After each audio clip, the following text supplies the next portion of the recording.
Hello YouTube, and welcome to the Uncle No Identity YouTube channel, take 2. First video didn't work out too well, so we're gonna just try it again.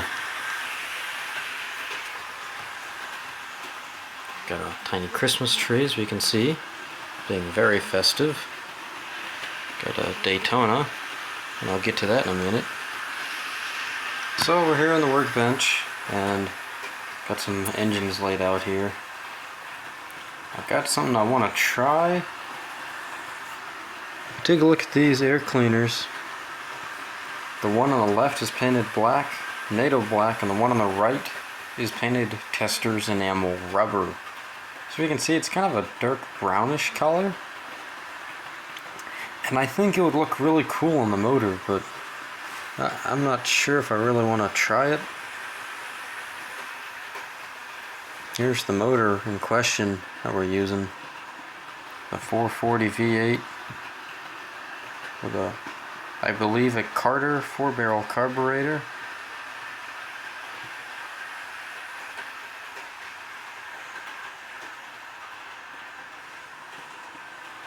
This dang piece of junk, man. It ain't gonna focus. Come on, focus. There we go.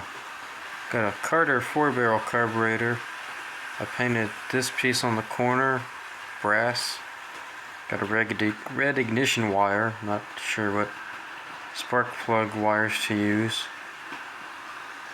But we got the traditional black one.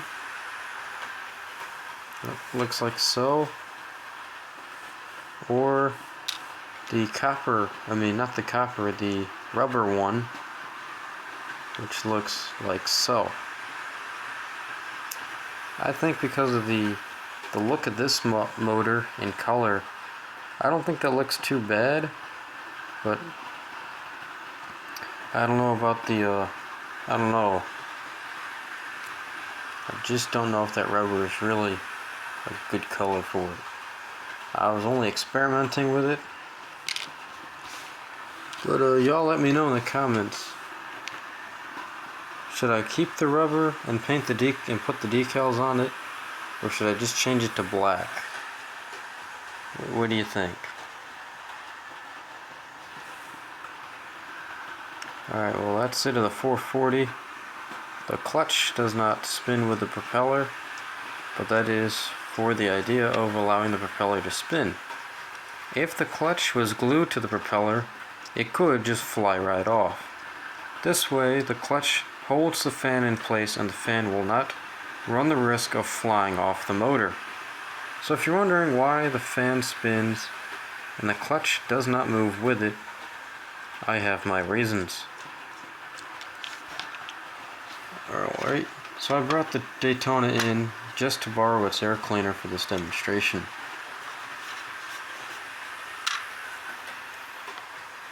So I'm still awaiting wires for that motor, and I'm debating on what color to use for the air cleaner.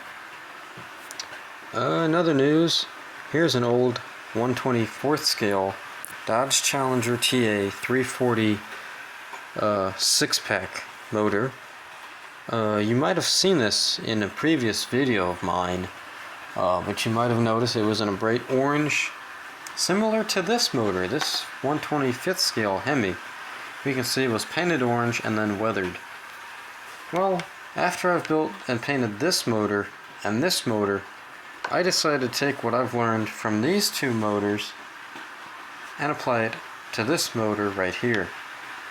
So I just did what I do best. Because I get bored, I do things. And part of that is repaint what's already painted. So I just, and without even stripping the paint, just painted the whole thing black, or I think I used a dark gray, but I'm pretty sure it was black. The manifolds were pre-black already, which has helped out. Painted it black, and then with some orange paint, dry brush stippled it. Just stipple it.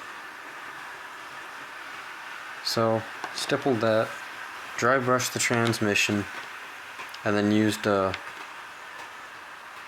Tamiya chocolate brown, no, NATO brown, and then a little bit of a red Calvary brown. You can't really see the Calvary brown, I don't think, You can definitely, you might be able to see the brown, the chocolate brown. Here on this side you can really see that red color I'm talking about. And then a little bit of metallic gray, just very lightly dry brush so you get that metallic finish. The gray was also used, no, I think I used Vallejo Chrome on the carburetors. And my battery's running out, so I'm going to do what I can. Painted the fan clutch on this one. This one does not spin, it's been glued there since ages. So that's painted. I got the 426 here with the cross ram dual quad. These are Holley 4 barrels. Painted the float bowls, brass. Got the wiring done finally. I got a color picked out. And this time I did something different. I put, say, spark plug 2. I put spark 2 in, measured it, and cut it, and did not glue it. Next spark, spark number 1. I measured its travel length, cut it, and then it's 184 is the firing order, so I did 8, measured it, cut, 4, measure, cut, and I did this all around, and I never glued a single one in until I was ready to properly wire them. And with a reference picture I used off the internet, I was able to see, let me see if I can position this. If you notice here, they kind of wire themselves in a certain way.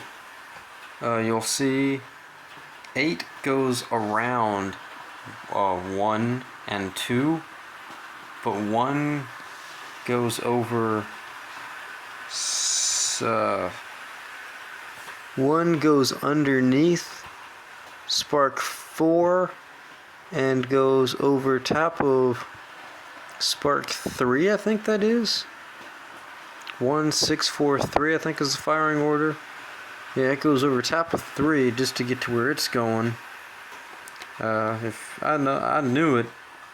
I did put them in the proper firing order, by the way. I can't get the numbers off the top of my head down right now, but you'll see how they're wired into like a specific pattern. Some go over others and others go under some, you know. So I cut them, measured them, and then said, okay, which wire goes over top of which? And then finally it looked like from the references the ignition wire has to go over top of everything, so I made sure to glue that one in last. There's the chrome here. And I painted, this is Vallejo Chrome over Revell Aquacolor Basics primer over top of the chrome, the factory chrome. Now you can see right here on this valve covers air filter, whatever that is, that shininess you see is the kit chrome. That just wore off, and I'm gonna leave it like that. I also painted the raised bits here, these black things. Those are the spark plug boots, the little gaskety boot thingies. I painted those black. Got the ignition coil black with a silver band. I just did that, got that down. This thing's all wired up and ready to go now. I got all the belts in there. I just need to put the hoses in and get it put in the car. So that's gonna conclude this video for now. Again, I'm running low on power. Let me know in the comments, guys, what you think about the air cleaner. The brown one, or should I go with the classic black one?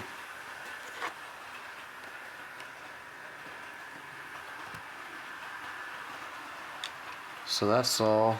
Oh, here's the intake manifold that actually came with the kit.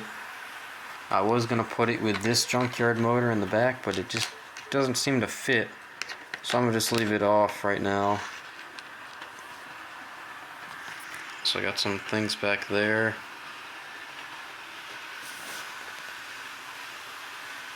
If you can hear a sound in the background, that's it's a new train set that I bought, and I might do a separate video on that. But well, let's see if I can take some. It's horrible. Wait, here we go.